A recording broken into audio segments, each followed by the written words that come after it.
Welcome to the Bizval podcast. At Bizval, we are passionate about empowering entrepreneurs the world over to understand and unlock the value in their business. We work with advisors and entrepreneurs to demystify the value creation process when building a business. At Bizval, we know how tough it is to grow and run a business, which is exactly why we've made valuations simple to understand, accurate, and affordable. Our unique blend of tech and touch ensures that you always receive the best service, authentic human engagement, and data-led insights to ensure that you build a business that provides you with freedom and choice. In the Bizval podcast, we showcase stories of real entrepreneurs and advisors, sharing lessons and inspiration from their journeys to make your journey just that little bit easier. Today, I'm joined by somebody whose brand is as vibrant as her strategy. Kirsten Dixon, the founder of Pink Soda Marketing. Kirsten, it's awesome to have you with us here today. And for our listeners who might not know about you yet, could you just give us a quick snapshot of who you are and what Pink Soda Marketing is all about? Sure. Thanks, Graham. It's amazing to be here. And I love that question. A quick snapshot of who you are, because that can be very long-winded. In a nutshell, I'm, as you said, the founder of Pink Soda Marketing, a lover of arts and languages and music, and deeply passionate about doing things differently and helping businesses really define a clear and measurable strategy. And Pink Soda Marketing is my business. We're a communications agency that's strategy and outcome led, again, in a nutshell. Fantastic. So let's just go back to, before Pink Soda. What did your professional journey look like in the early days? So, was entrepreneurship always in your blood, or was it something that came along a little bit later? My career is a complete mishmash of industries and experience. It would take me a while to go through every single role I've had. But no, entrepreneurship wasn't in my blood. It was thrust upon me. I had a mixed experience at that stage of working in real estate, in commercial real estate. I worked in the cosmetics industry for quite a long time. I was a makeup artist and then transitioned into trainer and brand manager. I was hugely passionate, still am, about cosmetics. And I found myself in a situation where I had to start a business. And I think like what really triggered me was at that stage, marketing, sort of digital marketing was really growing, and it's weird to think about because it wasn't all that long ago. But 6 or 7 years ago, companies were only just starting to become active on social media, and Facebook at that stage was still a primary social media platform, which is so weird for me to think about now. And I think like just seeing people ticking boxes, because the hype and the buzz going around was like your business has to be on social media, and seeing how badly it was being done was a trigger for me, and that's where I knew that Pink Soda had to come to life. And so it started as a means of, well, I got to get some money in the bank and survive. And it ended with me, or not ended, but it got moving with me finding a purpose in like, I know where my place is. I know where I want to start. And that's where Pink Soda started. It's fantastic. So often the people have this idea that entrepreneurship is always about having this grand plan and this grand vision. But often it's driven out of necessity, and I think in your case, it was probably a bit of both, being thrust upon you, needing to find some income, and then also maybe this, seed at the back of your mind, and those two converged and kind of ended up where you are today. So I've got to ask, the name Pink Soda. I mean, it's a really distinctive name. Is there any story or deeper meaning behind it? That's like the most common question that I ask, and I love it because it takes me back to that very clear vision that I had at that stage. So when I started the entrepreneurial journey, I kind of started as a freelancer. That was kind of in my mind of, I know I need to do something, and I'm just going to start working on my own and developing a freelance business. And that happened for about a year. And then at the end of that year, I thought to myself, like, this is not it. I was kind of trading under the name of KM Marketing and Social. My surname was Marskalk at that stage. And it just wasn't big enough. I was like, this can't be me Yeah. forever. I don't want to be a freelancer forever. It's limiting, it's exhausting. You're literally selling your time and you can't scale it. And Mm, I don't want it always to be linked to me. So having that name KM was it's limiting. And mm. that December, I kind of started brainstorming what this was going to look like. And by January, I was like, okay, it's going to be an agency and it needs to be fun and trendy and creative. And I had this sort of scene in my mind. I knew I didn't want it to be anything to do with my name, and I knew I didn't want it to be anything that was too obvious. And I'm sure as we go in this episode, you'll see that I love an abstract way of thinking. So, like, what is completely different to just a digital 365 or a marketing whatever. Um, and I started to imagine the scene on a rooftop bar with these lush green plants, these very tropical plants, and everyone there is super trendy and dressed in this beautiful fashion. And at that time, pink gin and tonics were trending, and it was like this vibrant, bubbly, crisp drink, and it was colorful. And I was like, oh, that's what I have in my mind. And now, how do I capture that as a brand? And so I was like, okay, the color's pink and it's bubbly and it's crisp and I can't say it's pink, gin and tonic. That's not a very sexy brand name. So soda was then the thing because soda is not too sweet. It's crisp, it's refreshing, it's bubbly. And this pink soda seemed very trendy. So that's where the name came from. And I think it captures who we are and what we try to be.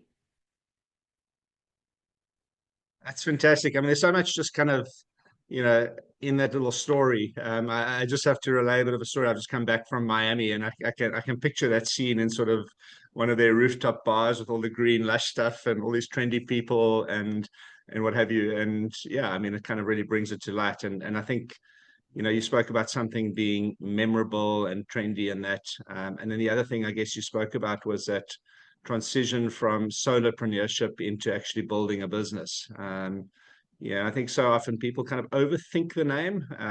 The name's got to stand out. It's got to represent, your values as a business and that, which clearly it does. And I think, yeah, it's distinctive. So the story behind that is always just really awesome to share. So spoken a little bit about the background, how you got started or why you got started. But let's maybe just talk a little bit about some of the sort of unexpected lessons you learned as you started out. You've moved from makeup artist to having a few jobs in real estate to solopreneur. Okay, now you've started Pink Soda. And what were some of those early lessons? I think one of the biggest things that I suppose I still have to remind myself is I came in as a creative and I was so passionate about what Pink Soda could do. And, I would sit and engage with clients and learn about their business and what they were trying to achieve. And it was so exciting for me to be able to present these creative strategies or beautiful designs or, these ideas that were burning in my mind. And I wasn't spending enough time considering myself as a CEO that's actually running a business that needs to be profitable. So Yeah. I think that was a very hard lesson for me early on, and one that didn't come as quickly as it probably should have, is Mm, understanding like, the commercial side of the business. Yes, you've got these big, bold ideas as a creative, and I think many agency owners go through this. But what does it look like as a business? I think I was too quick to just do things for free just because like it's okay, I'll quickly help you with this, or slash a price yeah. or undersell myself. So I think, yeah, the move from creative to CEO is one that was a big lesson for me. And I think the other thing was starting out, you are going from being the solopreneur and doing everything. Um, Mm, and it's hard to move out of that. I've got a very sort mm, of um I won't say perfectionist, but maybe like I'm a bit of a control freak, I know how I want things done. And learning Yeah. to let go and bring in people who are better at you than certain things was a big lesson, but a lesson that very quickly pays off once you realize that, I don't have to do everything, and other people can just take that load off and do it so much better than me. I think that was one of the early lessons that was very impactful on my career. Yeah, I mean, it's so important that I say with businesses, I mean, 63% of businesses that we see are like overly dependent on the owner. So it's not a unique challenge that you've experienced, and it becomes very hard to actually sell that business or realize the value of that business if that business is overly dependent on you. And, when we talk to business owners, we say, like, start thinking this way early on. When's the best time to start thinking about succession? Well, it's actually when you start your business. So, um, and it's hard, we talk about it quite glibly. Oh, you need to become independent, but then you think about the salaries you've got to pay. Letting go is really hard emotionally, and you've lived that, but rather early on, then when you've been in business for 20 years, it becomes harder and harder and harder the longer you wait. So I mean, that's such a powerful lesson for that you've experienced, and I guess for other listeners to this podcast to take out of it. Yeah, and it's not easy. It's easy to put it on a piece of paper, but I can imagine there were times when you get something back from one of your freelancers or one of your employees. You're like, this isn't quite up to scratch. Trying to figure out how to navigate that, trying to figure out how to navigate, paying those salaries where you could probably just live on bread and water for a week. But paying a salary is hard cash that's got to go out. So yeah, thanks for sharing. So let's talk about, you've spoken about some of that transition that you had to make. But what were some of the hurdles or some of the toughest challenges you faced while you're growing the business? Okay, so you've now realized you got to, move the business away from you. But since then, over the last sort of 3, 4, 5 years, what have been for you the biggest challenges you faced? And perhaps how did you navigate those challenges? I think learning to say no and setting boundaries, not only with staff and suppliers, but with clients, has been a big challenge because when you start out a business, you just say yes to everything, anything that'll put it back in the bank. Sure. Can you Yeah, do this? Yeah, sure. And sometimes you have red flags with clients and you think, but you take them on anyway. And when things aren't working out and there's an abuse of sort of scope creep or whatever the case is, you just suck it up, because there's also that sort of legacy mindset of the client's always right, and you're there to serve your client. And I think yeah, overcoming that and learning to set boundaries and where do you serve and where do you say this doesn't serve me anymore, yeah, was a really big challenge. And getting through that. I think also I'm quite an empathic person, a real softie at times and a people pleaser. So learning to be able to stand up to someone, professionally and politely and say, look, I don't think this is working out for either of us anymore. We need to walk away. And taking the sacrifice that comes with the loss of business. Um, that's been a big challenge, but like huge growth. And once you get through it and you realize like, oh, this is right for me and right for my business and right for my staff. Yeah, it's a hugely powerful thing that yeah, it's been very, very big for me to get through. How did you navigate that? I mean, obviously that is challenging. I think, as you say, especially if you are an empathic person, I think part of it's cultural, in a sense that, we work across countries, the US, the UK. South Africans do tend to be quite relational and, wanting to help. Interestingly, in the US, it's a slightly different culture. You got to put yourself out there. You got to be confident. You got to be like, we can do this.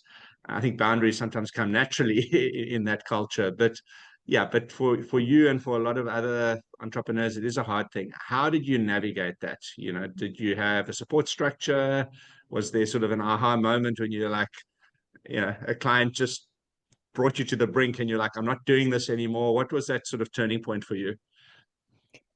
It's been interesting if I think back on the situations. I think the first time it ever happened to me was It was honestly like a breakup with a clingy boyfriend. And it sounds terrible, but in this situation, I had psyched myself up to, okay, this is what I'm going to say, and it's simple, and I'm just going to lay it out there, and it's best for both of us. And so I prepped this whole speech and delivered it, and this client was like, no, no, no, no, we're not stopping working together. We're going to continue. And he just kind of Mhm. ignored it and carried on talking, and I had to bring him back and say, no, we're not. And so it was a bit of a sticky situation, but Yeah. eventually it was kind of, it was like just remain level-headed. And I think for me, it's about not making it too emotional, and like factually, Yeah. why doesn't this work? And a client we had for a long time, it was a great client of ours, but the relationship was really toxic. And it was a great retainer. We loved the work. But there were situations that my staff would be put in where it was very abusive and toxic. And I thought to myself at the time, well, just business is business and suck it up. And if we know what we're dealing with, we'll be fine.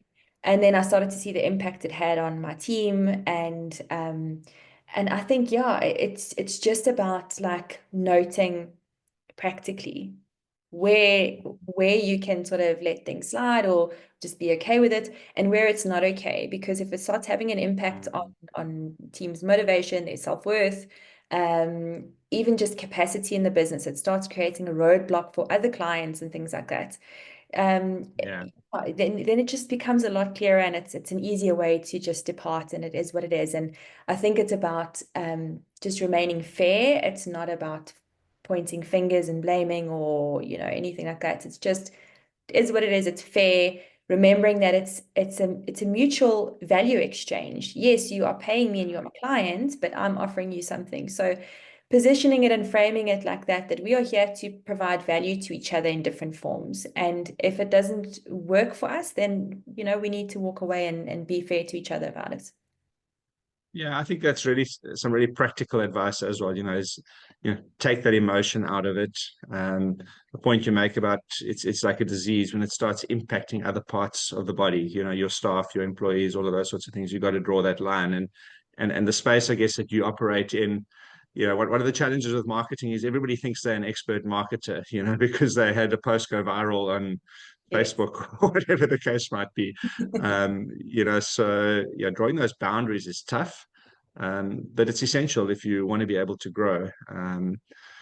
So, okay, let's move on a little bit. So, I want to talk a bit about the value that you bring to your clients. Clearly, you're a very passionate person, you're a creative person. You also operate in a very results-driven space. So, at Pink Soda, and we're going to talk a little bit about the value of your business just now, but how do you bring value to your clients? What makes you different? So I always use the term that we bring clarity to creativity, because, as you mentioned, I'm a very creative, passionate person. And I think what I've learned over the years is when dealing with clients, we work a lot in B2B businesses, and when dealing with directly with the CEO or the execs in the business, marketing can seem like fluff, like a non-necessity in the business. Doesn't really prove value. It's a big expense, and I think if you're not in the marketing space, if you're looking at it from what is it going to do for the business, it sometimes feels difficult to measure, and there's a lot of resistance around it. So I think where we bring a lot of value is we have a framework that we call the Pink Soda Elixir, and I have to give credit to you, Graham. You helped me with that name. But that elixir is like the magic potion that brings business brain and financials in with creativity. So basically, the framework starts with us really understanding the client's objectives. What does the business want to achieve? So if we do a Yeah. really good job as marketers, what does that look like for the business? How is the CEO going to see it as valuable? What does he want to achieve out of it? And then Mhm. understanding Or she. or she, exactly, or she. Um, what are we aiming for? What is the outcome? And then understanding the industry very important. And I think that's a part of the value, is that we bring a fresh perspective, where the industries that we work in obviously have often have a legacy mindset to their marketing. So, this is just what's done in the industry, or this is what we've always done. And so we bring in a fresh perspective. We help them with a really clear breakdown of their target audience. Where do we find them? How do we find them? What are their sort of trigger points or buying triggers? Then we go into the creative stuff. That's the fun stuff. And we start pulling together, okay, we know what we want to achieve and with who. Now, how do we do it differently? How do we disrupt the industry? How do we make it really fun and sexy? And then the third layer is where we really, add value with our CEOs, is going, okay, what is it going to look like over 12 months?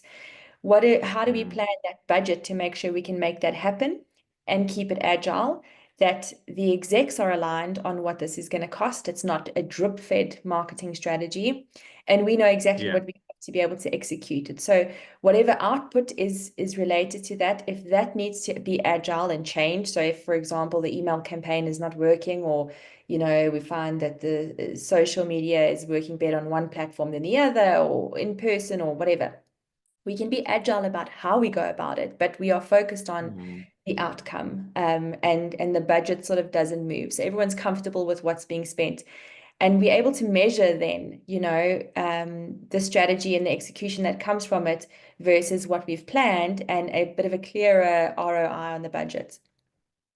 Yeah, I mean, I think just to summarize some of that stuff, I mean, first thing is, you talk about relationships with your clients being key. I think also creating structure around the marketing process. Like, as you say, people think of creativity often as just being a very unstructured, throw paint at a wall kind of thing. But I think that early structure is important, as well as the goal setting. Like, what do you want to achieve, and putting yourself in the client's position first. And that's, you spend a lot of time on that up front. And the creative piece comes later. It's taking them along for the ride, and then kind of looping back and just making sure expectations are clear around what investment and that's required. So it's a bit like building a house, right? You can't just budget to build one room. You've actually got to budget to build the whole house. And I think marketing is a little bit like that. People sometimes make the mistake of thinking, oh, we can just, throw a few $1,000s at this, or rands, or whatever the case might be, and we'll boost our presence. It's a much longer term play, and I think you bring that together so nicely for your clients. A last question on that value to your clients: how do you adjust or adapt your strategies for different sectors or different client sizes? I mean, you work with some big clients, some smaller clients. Do you follow the same approach, or do you kind of look at each situation differently? So it's absolutely customized to each client, because I think that's the whole point of the process. So yes, the framework we use in terms of how we deliver it is the same, but that deep dive session that we have in the beginning is really about understanding who you are, your industry, your clients, again, what you're trying to achieve, which is different for every single customer. And I think I get really excited about that, because I get bored very quickly. So if I had to only work in one industry or do one style of work, it wouldn't excite me. And I love the fact that we get to work in industries that we have never, ever dealt with, or on really complicated things that are difficult to understand. And it's that challenge of being able to break it down, do the research, get into the heads of their clients, and so it is. And then understanding that marketing strategy is not a copy paste. There's not one funnel that we can just stick on and slap on and works for everyone, It needs to be customizable. And for some clients, that means that maybe it's a really heavy digital paid media strategy. For some, it might mean none of that. Maybe theirs is really community driven, and it's about being face to face with people and connecting and creating a brand experience that's outside of digital. So I think it's like one of the most important things for me is being able to customize it according to the business we're dealing with, no matter what size they are, no matter what industry they are. It's creating a really customized solution. Yeah, I mean, that's super interesting. I mean, when we talk about building valuable businesses, often we say, you got to have process and you got to systemize stuff. And I think sometimes people take that to mean everything needs to be cookie cutter. But particularly in your industry, yes, you've got those frameworks, but you still allow, that framework allows for understanding different markets, different segments. I guess something working in the US has taught me, they talk a lot about niching down, and like focus on only doing services for laundromats in Austin, Texas, for argument's sake. And I suppose that has some relevance in bigger markets. But in a market like South Africa, you kind of have to be able to cater for both. So your niche is more in terms of your approach and way of working than necessarily a particular sector or segment. And then you have a framework that allows you to do that and give you that flexibility. So we spoke about creating value in your clients' businesses. Obviously, from Bizval, we're really passionate about making sure that business owners and founders can create and understand value in their businesses. So let's bring it in-house for a minute. How do you think about creating value for Pink Soda? So how do you think about creating value as a business? And ultimately, as the founder and shareholder, what does that look like for you? You're referring to value within the business, like within my team? Yeah. So, I mean, if you think about Pink Soda as a business, obviously one day you want it to be worth something. You want to be able to have the option to either sell it or keep it and produce an income and a lifestyle for yourself. So how do you think about that? You spoke early on about the transition from, okay, it's not about you, it's about building a team. But what are some of the sort of the pillars that you think about when you think, okay, how do I make Pink Soda more valuable? I think it starts with a really strong culture. Having the right people in the business who buy into the vision, who really feel the same way and align with the business's values. And I think being able to create a culture where what I'm passionate about gets extended into every single interaction with the team, even with some of our outsourced partners. So focusing on, yes, 100% relationships, having that deep connection with our clients, that they feel that they can come to us for certain things or that they can trust us with being really innovative.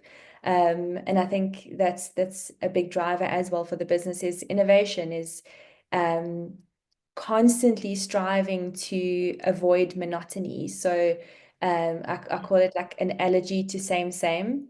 We don't want to be caught up in just doing what everyone else is doing. So, and the same for our clients. How do we make sure that we constantly strive for being ahead of the curve and being different? And then I think just in terms of some of the business values that are very close to my heart is transparency, being able to be honest and communicate clearly, whether it's internally or with our clients. I hate the idea of smoke and mirrors, which is why we do the sort of upfront budget as well. It's like we're not trying to hide and drip feed costs or scope or anything like that. And if something comes up and we feel that there's an issue on our side, we want to be able to communicate that clearly and leave the doors of communication open, again, within the teams or with our clients or with our suppliers, that it really becomes a trusted partnership where, what we mean, what we say. Yeah. We say like doing business is about working with people that like and trust you. And that starts with culture. It starts with relationships. I want to just shift a little bit. You spoke up front how difficult it was in the early days to think about, actually putting boundaries in around fees and structure and that. And obviously one of the key tenets of a valuable business is, does it make money?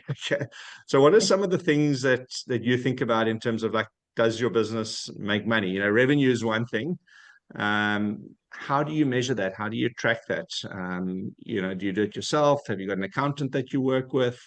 And how do you kind of match that sort of desire to wanting to please customers versus actually charging enough to make a decent profit?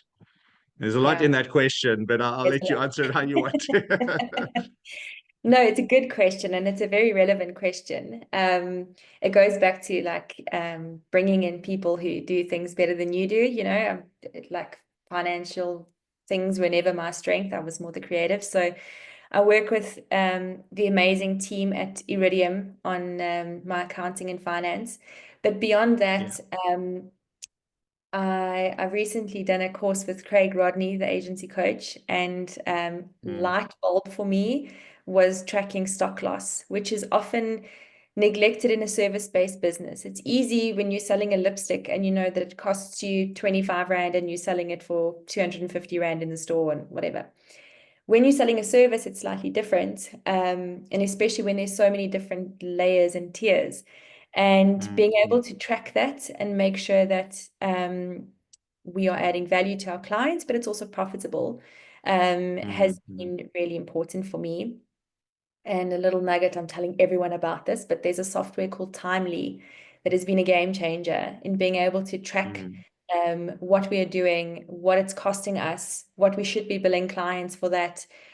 Just having really clear visual dashboard is so important to make sure that we, are profitable at the end of the day. And then that can be tracked back to what are we forecasting? Are we meeting the targets that we want to achieve? And is the team overly loaded with capacity, or do they have capacity to take on more? Are they doing the amounts that we should be billing for or that we've scoped out to our clients?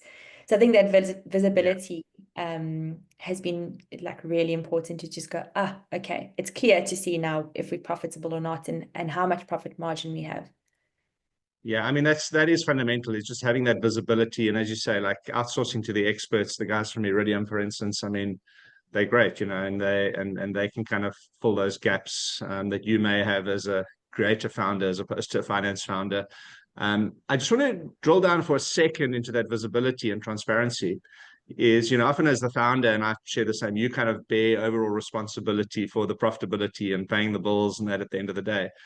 How transparent are you when it comes to costing and revenue and expenses with the rest of your team? Is it something that you openly share with them? Do they carry that load with you? I just want to understand how you approach that. Yeah, I think it is important. It's important like for my team to understand where I'm at, because it does become a heavy burden to carry on your own. And I think everyone needs to be in the boat rowing in the same direction, and if the boat's not moving, well, we need to paddle harder together. And if the boat's flying along, cool, we get to celebrate together. So, and I think you have to have an understanding of what the business looks like. What does it cost us to do this exercise? How do we become profitable? Because if you don't have that understanding, then a job is just a job, and you don't really understand your part to play. And I think one of the big motivators is being able to see the difference that you as an individual make in the business. So I think it's important to have a level of transparency when it comes to that. Absolutely. And it's not about sharing every single detail, but it's around having everyone pointing in the right direction, and also hiring the kinds of people who are not just in it for a job. It's easier said than done, I think. And realize that you're trying to build something and being part of building something. If you could go back and give day one Kirsten one piece of advice, what would it be? I really wish I could, Graham. I would love to go back and just shake her up and say the right things. I think the biggest thing for me is just keep moving and stay true to your ideas and ignore the imposter. There were so many times where, you go through cycles of feeling on top of the world, and you have these ideas of how you want to move the business forward. And the seeds of doubt start to creep in, and that imposter syndrome starts to take over. And you had these big plans, and then you slowly but surely just, oh, maybe not now, maybe when I'm, at this level or whatever. And I think, yeah, you would be so much further ahead if you just did the things that you want to do. If you just committed, just taking action instead of waiting for the perfect time for things to happen. Just moving, just keep moving, and just stop listening to the fact that you are not good enough, or now is not the right time, and procrastinating, because now will never be the right time. And even if you fail, you'll still be further ahead than if you did nothing at all. Yeah, I mean, it reminds me of Richard Branson's book. I mean, screw it, just do it. You know, as an entrepreneur, yes, you need to plan, you need to have a vision, all of those sorts of things, but actually just getting down to action and doing things is often the biggest let's call it antidote to that sort of self-doubt and fear and all of those sorts of things. And even if it's just a small step to get you going, it's so important and such a valuable lesson for any founder, I think.